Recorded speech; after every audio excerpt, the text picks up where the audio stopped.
Hello అందరికీ welcome back to our channel smiley Sujatha vlogs. అందరూ ఎలా ఉన్నారు? మేమైతే చాలా బాగున్నాం. అండ్ అలాగే మీ అందరికీ కూడా ఒక స్మాల్ రిక్వెస్ట్ ఏంటంటే, మీరు ఎవరైనా ఫస్ట్ టైం కనుక మన ఛానల్ని చూస్తున్నట్లయితే మన ఛానల్ని సబ్స్క్రైబ్ చేసుకోండి. అలాగే వీడియోస్ కనుక నచ్చినట్లయితే ఒక లైక్ చేయండి, షేర్ చేయండి, కామెంట్ చేయండి. అలాగే నిన్న నేను ఒక చిన్న షార్ట్ వీడియో అయితే పోస్ట్ చేశాను కదా, 108 గిరి ప్రదక్షిణలు సాధ్యమా అని. మీలో ఎవరైనా తెలిసిన వాళ్ళు ఉన్నా కూడా నాకైతే మెన్షన్ చేయండి. నాకు చాలా హ్యాపీ అనమాట తెలుసుకోవడంలో. అండ్ అలాగే నేను సక్సెస్ఫుల్గా 3వసారి గిరి ప్రదక్షిణ అయితే కంప్లీట్ చేసుకున్నాను. ఎంత హ్యాపీగా ఉందో చూసారా, 3 సార్లు చేసుకున్నందుకే. మరి 108 సార్లు సాధ్యం అంటారా? అసలు ఎలా చేసి ఉంటారు? మా ఇంట్లో ఎవరు చేశారు? ఈ డీటెయిల్స్ అన్నీ చెప్పే ముందు అసలు అరుణాచలం గురించి కొంచెం చెప్పుకొని తర్వాత వీడియోలోకి అయితే వెళ్ళిపోదాం. మేమైతే శనివారం రోజు ఉదయం స్వామివారి దర్శనం అయితే చేసుకున్నాం. ఆ రోజు ఇంకొకటి ఏంటంటే ఏకాదశి కావడంతో చక్కగా గుడిని అయితే చాలా బాగా అలంకరించారు. అలాగే స్వామివారి అలంకరణ కూడా చాలా అంటే చాలా బాగుందనమాట. మాకైతే మొత్తంగా 1 గంట అయితే పట్టిందనమాట దర్శనానికి సమయం. మేము క్యూ లైన్లో స్టార్ట్ అయినప్పటి నుంచి ఎండ్ అయ్యి బయటకు వచ్చేంత వరకు 1 అవర్ పట్టింది స్వామివారి దర్శనం. అలాగే అమ్మవారి దర్శనం చేసుకొని బయట ప్రసాదాల దగ్గరికి అయితే వచ్చేసామన్నమాట. ఇక శనివారం రోజు ఉదయం అక్క వాళ్ళు బళ్ళారి నుంచి ఇంకా రాలేదు. వాళ్ళు వచ్చేటప్పటికి మధ్యాహ్నం అయిపోయిందనమాట. ఇక అందుకని వాళ్ళ కోసం ఎదురు చూడకుండా బావగారేమో ఆయన ప్రదక్షిణలు ఆయన మొదలెట్టేశారు తెల్లవారుజామున. మేమేమో గుడిలో దర్శనానికి వెళ్ళామన్నమాట. మేము నలుగురం కలిసి వెళ్ళాము. ఇక దర్శనం చేసుకుంటున్న టైంలో నాకు చాలా హ్యాపీగా అనిపించింది ఏంటంటే, 3వసారి చేస్తున్నాను. అందులోనూ నేను అనుకోకుండా వచ్చాను. అది కూడా ఇలా ఒక 108 ప్రదక్షిణలు చేసిన వ్యక్తితో కలిసి చేయడం చాలా హ్యాపీగా అనిపించింది అనమాట. సో ఈసారి మాత్రం అరుణాచలంలో మీకు ఎవరైనా సరే కార్తీక మాసంలో కార్తీక దీపం పెడతారు కదా, అది దానికి వెళ్ళాలి అనుకుంటే డేట్ వచ్చేసి డిసెంబర్ 10వ తారీఖు వచ్చిందండి ఈసారి. మీలో ఎవరైనా వెళ్ళాలి అనుకున్న వాళ్ళు తప్పకుండా ఆ రోజు వెళ్ళండి. ఇక అలాగే మనకైతే గిరి ప్రదక్షిణ చేసేటప్పుడు మీరు తప్పకుండా చూడవలసిన 8 లింగాలు మీరు ఎలాగో చూస్తారు. చిన్న చిన్న టెంపుల్స్ని అయితే వదిలేస్తారు. అది కామన్గా అందరూ చేసే విషయమే, కానీ చెయ్యొద్దు. ఈసారి మాత్రం మీరు అగ్నిలింగం దాటిన తర్వాత ఎడంవైపు అమ్మవారి గుడి ఉంటుంది, అక్కడ మాత్రం తప్పకుండా అమ్మవారి దర్శనం చేసుకోండి. అలాగే బయటకు వచ్చిన తర్వాత అక్కడ పౌర్ణమి రోజు హిజ్రాలు మనకు దిష్టి తీసిన నిమ్మకాయతో దిష్టి తీసి వేస్తారు. అలా దిష్టి తీయించుకోండి. మామూలు రోజులప్పుడు మాత్రం అమ్మవారిని దర్శనం చేసుకొని మన నిమ్మకాయతో మనమే దిష్టి తీసుకొని ఎడం కాలతో తొక్కేస్తే చాలా మంచిదట. ఎటువంటి నరఘోషం ఉన్నా కూడా పోతుందంట. అక్కడ విశ్వాసం, అక్కడ చెప్తారు. మనం చేస్తుంటే స్వామి పంతులు గారు కూడా చెప్తారు వివరాలన్నీ కూడాను. కానీ పౌర్ణమి రోజు మాత్రం హిజ్రాలు ఉంటారంట, వాళ్ళతో తీయించుకుంటే చాలా మంచిదట. అలా ఎవరైనా సరే వెళ్తే మాత్రం మిస్ అవ్వకండి. ఈసారి తెలియని విషయాలు కొన్ని తెలుసుకున్నప్పుడు షేర్ చేసుకొని ఒకరికొకళ్ళని తెలుసుకోవడం చాలా మంచిది కదా. నాకైతే ఇది ఫస్ట్ టైం తెలిసింది. అది కూడా బావగారు ఇన్ని రోజులు అక్కడ ఉండడం వల్ల మాకు తెలిసిందనమాట. ఆయన చేయించారు మా అందరికీ. ఇక మా బావగారు ఏంటంటే మొత్తం 72 రోజులు అరుణాచలంలో ఉన్నారు. ఎక్కడున్నారు, ఎలా ఉన్నారు, అలాగే ఫుడ్ ఎలాగా, ఇవన్నీ కూడా డీటెయిల్గా చెప్తాను చూడండి. ఇక శనివారం రోజు సాయంత్రం ఆది అన్నమలై టెంపుల్ కూడా దర్శనం చేసుకొని వచ్చాం. అది కూడా నేను షార్ట్ వీడియో పోస్ట్ చేశాను. చాలామంది నెగ్లెక్ట్ చేస్తారు, వెళ్ళరు. ఈసారి మీరు వెళ్ళినప్పుడు తప్పకుండా వెళ్ళండి. ఆదివారం ఉదయం 4 రెడీ అయిపోయి మేమైతే గిరి ప్రదక్షిణ అయితే మొదలుపెట్టాం. అలాగే బావగారు ప్రతి ఒక్కళ్ళ చేత దీపాలు అయితే పెట్టించారు. ఇక అన్నీ కూడా బళ్ళారి నుంచి ఒత్తులు నూనెలో నానబెట్టి, అలాగే ప్రమిదలు, కోతులకి అరటిపళ్ళు, అలాగే ముసలి వాళ్ళకి చీరలు, ఇవన్నీ కూడా బళ్ళారి నుంచి స్టాక్ తీసుకొచ్చారనమాట. ప్రతిదీ బళ్ళారి నుంచి అక్క వాళ్ళు వచ్చేటప్పుడు తీసుకొని వచ్చారు. ఆదివారం ఉదయం మొదలు పెట్టంగానే మనం గిరి ప్రదక్షిణ రాజగోపురం ఎదురుగా మొదలు పెడతాం కదా, అక్కడతోనే మళ్ళీ ఎండ్ అవుతుంది. ఇక ఫస్ట్ది ఇంద్రలింగం దర్శనం చేసుకొని దీపాలు అయితే పెట్టాం. ప్రాసెస్ అంతా కూడా సేమ్ ఉందన్నమాట. ప్రతి చోట స్వామివారి దర్శనం చేసుకోవడం, ఆయనకు ఒక దీపం పెట్టడం, ఫ్యామిలీ మెంబర్స్ అందరూ కూడా పెట్టాం.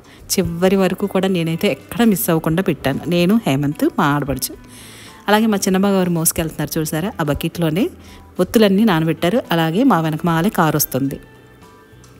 ఎందుకు అనంటే అందులో చీరలు, అరటిపళ్ళు, ఒత్తులు, దీపాలు ఇవన్నీ కూడా వస్తూ ఉన్నాయి. అలాగే నడవలేని వాళ్ళు అందులో ఎక్కుతారని చెప్పేసి. ఇంకొక ఫెసిలిటీ ఏంటంటే అరుణాచలంలో నడవలేని వాళ్ళకి తెల్లవారుజామున ఆటో మాట్లాడుకొని వెళ్తే చక్కగా అన్ని గిరి ప్రదక్షిణ అంతా కంప్లీట్ చేసి తీసుకొచ్చి మీ రూమ్ దగ్గర డ్రాప్ చేసేస్తాడు. నడవలేని వాళ్ళు, నడిచే ఓపుకున్న వాళ్ళు తప్పకుండా ఒక్కసారి నడవండి అబ్బా. అది కూడా సాక్స్లు కూడా లేకుండా నడవండి. ఇక నడక విషయానికి వస్తే తెల్లవారుజామున 4 గంటల కన్నా మొదలు పెట్టండి, లేదా అంటే సాయంత్రం 4 గంటలకు మొదలు పెట్టండి. ఎండలు విపరీతంగా ఉంటాయి, కాళ్ళు కాలిపోతాయి. మనం నడిచేదంతా తారు రోడ్డు మీద కాబట్టి ఉదయం పూట నడవాలి అనుకున్న వాళ్ళు తెల్లవారుజామున 4 గంటలకు మొదలు పెట్టడం చాలా ఉత్తమం. చూసారు కదా, తెల్లవారుతుంది. మేము బయలుదేరినప్పటి నుంచి ఇప్పటికీ వచ్చేటప్పటికి ఇప్పుడిప్పుడే కొంచెం తెల్లవారుతుంది. కొండ కూడా ఎంత చక్కగా కనపడుతుందో చూడండి. ఆ కొండే మనం చేస్తున్న గిరి ప్రదక్షిణ ఈ కొండకే. ఇక బావగారు అయితే 72 రోజులు ఉన్నారండి అరుణాచలంలో, 72 రోజులు. అలాగే రాజగోపురానికి దగ్గరగా ఉన్నటువంటి సత్రంలో ఉన్నారు. ఇక ఆఖరి 2 రోజులు మాత్రం అందరితో పాటు కలిసి రూముల్లో ఉన్నారు. 70 రోజులు కూడా ఆ సత్రంలోనే ఉన్నారు. ఇక భోజనాల విషయానికి వస్తే అన్నదాన సత్రంలో మనకి టెంపుల్ వాళ్ళు అన్నదానం ఉంటుంది కదా, గుడి తరఫున అన్నదానం జరుగుతుంది కదా. మధ్యాహ్నం పూట అక్కడ భోంచేసేవాళ్ళు. ఉదయము ఇక రాత్రి టిఫిన్స్ అనమాట, అవి హోటల్స్లో చేసేవాళ్ళు.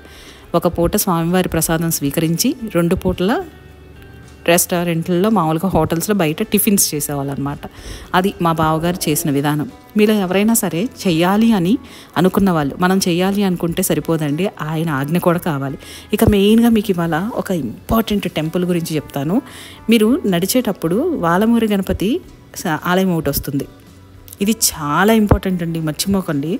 మనకి ప్రతి చోట సైన్ బోర్డ్స్ ఉంటాయి కదా, అంటే మనం ఎన్ని లింగాలు క్రాస్ చేసాం, ఆ క్రాస్ చేసిన తర్వాత ఇంకా ఏం మిగిలింది, ఇవన్నీ కూడా ఒక సైన్ బోర్డ్స్ ఉంటాయి. అలాగే వాలమూరి గణపతి అని చెప్పాను కదా, తొండం కుడివైపు తిరిగి ఉంటే ఈ గణపయ్యను దర్శించుకుంటే అదృష్టం వరిస్తుందంట. తప్పకుండా వెళ్ళండి. అందరూ ఏం చేస్తారంటే ఓన్లీ లింగాలు మాత్రమే దర్శించుకుంటారు. కాదు, ఆ చిన్న చిన్న టెంపుల్స్ కూడా చాలా ఇంపార్టెన్స్ ఉంది. అవేమీ సరదాకు పెట్టలేదు. తప్పకుండా వెళ్ళండి. అక్కడి నుంచి కొంచెం ముందుకు వచ్చిన తర్వాత దుర్వాసాలయం కూడా ఉంటుంది. అక్కడ కుంతీదేవి ప్రతిష్ఠించిందని చెప్తారని. ఇక్కడ మొత్తం ఇక్కడున్న వేప చెట్టుకి పసుపు దారాలు అమ్ముతారనమాట. అక్కడే అమ్ముతారు. అవి కడితే సంతాన భాగ్యం కలుగుతుందంట. రాళ్ళు పేరిస్తే ఇల్లు కట్టుకుంటారని భక్తుల విశ్వాసం అంట. ఇక చూసుకోండి, ప్రతిదీ కూడా ఒక ఇంపార్టెన్స్ ఉందండి. ఆ రోడ్డు మీద మనం నడిచేదంతా కూడా ఎడం వైపే నడుస్తాం. మన గిరి ప్రదక్షిణ అంతా కూడా ఎడం వైపే సాగుతుంది. కుడివైపు కేవలం అగ్నిలింగానికి మాత్రమే వెళతాం మనం. ఇక వెళ్ళే దారిలో చక్కగా మేమైతే నెమళ్ళు, కుందేళ్ళు, కోతులు చక్కగా చాలా బాగా ప్రశాంతంగా జరిగింది ఉదయం పూట కావడంతో. అలాగే మోక్ష మార్గం దగ్గర వెయిటింగ్ వచ్చేసి 2 hours పడుతుంది. అలా 2 hours వెయిట్ చేయడం కన్నా కూడా ఎండ పెరిగిపోతుంది, కాళ్ళు కాలిపోతాయి. అంత టైం వేస్ట్ చేయడం మంచిది అనిపించలేదు. ఇక అందుకని మా గిరి ప్రదక్షిణ యథావిధిగా సాగిందనమాట. నేను చెప్పాను కదా, ప్రతి చోట ప్రతి టెంపుల్కి ఒక్క లింగం దగ్గరే కాదు, మనం కవర్ చేసే 8 లింగాలు, అలాగే 2 ఎక్స్ట్రా, అవే సూర్యలింగం, చంద్రలింగం. ఇవి 2 కౌంట్ అక్కడ కనిపించదు మీకు, కానీ మనం ఈ 2 కూడా దర్శించుకుంటాం. ఇలా లింగాలే కాకుండా దారిలో వచ్చే ప్రతి టెంపుల్లో కూడా దీపం పెట్టడం, స్వామివారి దర్శనం జరగడం, ఇది కామన్గా మా ప్రాసెస్ అంతా గిరి ప్రదక్షిణ ఇలా సాగిందనమాట. ఇక చాలామంది గిరి ప్రదక్షిణ చేసే ఉంటారు. నేను గూగుల్లో సెర్చ్ చేస్తే 25 చేసిన వాళ్ళు, 27 చేసిన వాళ్ళు వీళ్ళందరూ కనిపించారు. అలాగే 108 అనేది నాకు చాలా రేర్గా కనిపించింది. నిజంగా చెప్తున్నా, మీలో ఎవరైనా ఉంటే నాకు మెన్షన్ చేయండి, నేనైతే వాళ్ళని పిన్ చేస్తాను. నాకు చాలా ఇంట్రెస్ట్ అలాంటి వాళ్ళు ఎలా చేశారో కూడా, వాళ్ళ దగ్గర కూడా ఇన్ఫర్మేషన్ మనమైతే షేర్ చేసుకుందాం.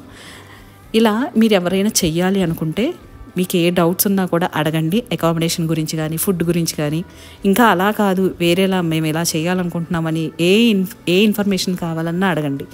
నేనైతే తప్పకుండా నాకు తెలిసిన విషయాన్ని, ఎందుకంటే మా బావగారు చేసున్నారు కాబట్టి ఆయన్ని అడిగి తప్పకుండా మీకు ఇన్ఫర్మేషన్ అయితే షేర్ చేస్తాను. సూర్యలింగం దగ్గరికి రాగానే అప్పుడే తెల్లవారుతుంది కదా, సూర్యకిరణాలు ఆ లింగం మీద పడుతూ ఎంత బాగా కనిపిస్తుందో తెలుసా. కానీ మీరు అన్నీ గమనించారో లేదో, అన్ని లింగాలు కూడా చాలా అందంగా ముస్తాబు చేస్తారు. బట్ కుబేరలింగం మాత్రం ఎంత అందంగా ఉంటుందో మీరు ఈ విషయాన్ని గమనించారో లేదో, ఈసారి వెళ్ళినప్పుడు తప్పకుండా గమనించండి. అన్ని లింగాలు కూడా మనము దర్శించుకునే ప్రతి లింగము చాలా అందంగా ముస్తాబయ్యి ఉంటుంది. కానీ ఎందుకో తెలియదు, కుబేరలింగం మాత్రం ఇంకా వైభవంగా ఉంటుంది. మరి ఆయన దగ్గర లక్ష్మి బాగా కొలువై ఉంది కదా, అందుకేనేమో. కానీ చాలా బాగుంటుంది. ఒక్కసారి గమనించి నేను చెప్పింది నిజమా కాదా కూడా చెప్పండి. ఇక గిరి ప్రదక్షిణ విషయానికి వస్తే ఎటువంటి చెప్పులు కానీ, అలాగే సాక్స్లు కూడా వేసుకోకుండా నడవడానికి ప్రయత్నించండి. వీలైతే దయచేసి నడవడానికి ప్రయత్నించండి. చిన్నగా అయినా సరే నిదానంగా మొదలుపెట్టండి. మేము ఉదయం 4 మొదలుపెట్టాము. అలాగే మా పూజలు ఉండడం వల్ల, అలాగే కోతులకి ఆహారం వేసుకుంటూ, ముసలి వాళ్ళకి బట్టలు ఇస్తూ, అలాగే సాధువులకి చిల్లర అంట తప్పకుండా, అరుణాచలం వెళితే అంట చిల్లర తప్పకుండా అంట తీసుకెళ్ళండి. అక్కడున్న సాధువులకి మనము ₹1 దక్షిణ ఇచ్చినా కూడా చాలా మంచిదంట. అందుకని మా పవన్ వేసుకున్న షోల్డర్ హ్యాండ్ స్లైడ్ బ్యాగ్ వేసుకున్నారు చూసాడు, మా బ్యాగ్ తగిలించుకున్నాడే, అది మొత్తం చిల్లరండి. మొత్తం అందరికీ ఇచ్చి ఎవరికి అందుబాటులో ఉంటే వాళ్ళకి చేతికి ఇస్తున్నాడు అనమాట. అలా సాధువులందరికీ కూడా ₹1 దానం చేసినా వాళ్ళు ఏమీ అడగరు మనల్ని. ₹1 సాధువులకి దానం చేసినా చాలా మంచిదంట. నేను ఈ విషయాన్ని కూడా విన్నాను చాలాసార్లు. సో చిల్లర తీసుకెళ్ళడం, అలాగే బరువులు మాత్రం మోసుకెళ్ళద్దు, దయచేసి బరువులు మాత్రం మోసుకెళ్ళద్దు. మాకేంటంటే కారులో హేమంత్ మా పెద్ద ఆడపడుచు నడవలేక కారు ఎక్కారనమాట. వాళ్ళిద్దరు మాత్రమే 2 లింగాల వరకు నడిచారు. ఇక 3వ దాని దగ్గర నుంచి వాళ్ళు కారు ఎక్కేశారు. వాళ్ళిద్దరు మొత్తం గిరి ప్రదక్షిణ అంతా కారులో చేసేశారు. దాంతోపాటు వాళ్ళిద్దరే కోతులకి అరటిపళ్ళు పెట్టడం, చక్కగా అన్నీ కూడా వాళ్ళు నడవలేదు కాబట్టి ఆ పని అంతా చూసుకున్నారనమాట. ఇక ఆ టైంలోనే మన భూచక్ర గడ్డ ఎదురుపడింది. నేనైతే ఫస్ట్ టైం తిన్నానబ్బా, ఫస్ట్ టైం చూశాను, తిన్నాను. మీలో ఎవరన్నా తినుంటే, నేనైతే ఇన్స్టాలో పోస్ట్ చేస్తే చాలామంది చెప్పారు నాకు, శ్రీశైలంలో తిరుపతిలో చాలా బాగా దొరుకుతుంది అక్క, శ్రీశైలంలో ఇంకా ఎక్కువ దొరుకుతుంది, ₹20 ఇక్కడేమో ₹50 తీసుకున్నాడు. ఆ చిన్న ముక్క పెట్టి ₹50 తీసుకున్నాడు. సో అందుకని అప్పుడు నేను ఇదే ఫస్ట్ టైం తిన్నాను. సో ఇంకా ఏమన్నా మీకు డౌట్స్ ఉన్నా కూడా, బావగారు అంతా హ్యాపీగా, మా సొంతం అక్క వాళ్ళ హస్బెండ్ అనమాట, బావగారు హ్యాపీగా 108 గిరి ప్రదక్షిణలు. మనం వెళ్ళాలి అనుకుంటే అంత ఈజీ కాదు, ఆయన పిలిపించుకోవాలి, అలాగే ఆయన పర్మిషన్ కూడా ఉండాలి గిరి ప్రదక్షిణ జరగాలంటే. మేమైతే అసలు మా ప్లాన్లోనే లేదు. అలాంటిది ఆయన పిలిపించుకున్నాడు, నా చేత 3వసారి గిరి ప్రదక్షిణ కూడా కంప్లీట్ చేయించాడు. నేనైతే 2 సార్లు కూడా పౌర్ణమికే చేశాను, గురు పౌర్ణమి రోజే చేశానండి. 3వసారి మాత్రం ఇలా 108 ప్రదక్షిణలు కంప్లీట్ చేసుకున్న వ్యక్తితో కలిసి నడవడం చాలా హ్యాపీగా అనిపించింది. ప్రతి చోట ఆయన దర్శనం చేయించడం, చక్కగా అందరి చేత దీపాలు పెట్టించడం, ఇలా చాలా హ్యాపీగా ఎర్లీ మార్నింగ్ ఆ టెంపుల్స్లో ఏమీ తినకుండా ఖాళీ కడుపుతో అలా నడుస్తూ ఉన్నా కూడా అలసట అనేదే రాలేదు. సో ఇదండి మా గిరి ప్రదక్షిణ. అలాగే 108 ప్రదక్షిణలు చేసినందుకు నేను చాలా హ్యాపీగా ఫీల్ అవుతున్నా. ఎన్నిసార్లు చెప్పానని మాత్రం తిట్టుకోకండి. ఇక ఫైనల్గా ఈ శన్యలింగం దగ్గర ఒత్తులైతే వెలిగించేసి మా గిరి ప్రదక్షిణని అయితే కంప్లీట్ చేసుకున్నాం.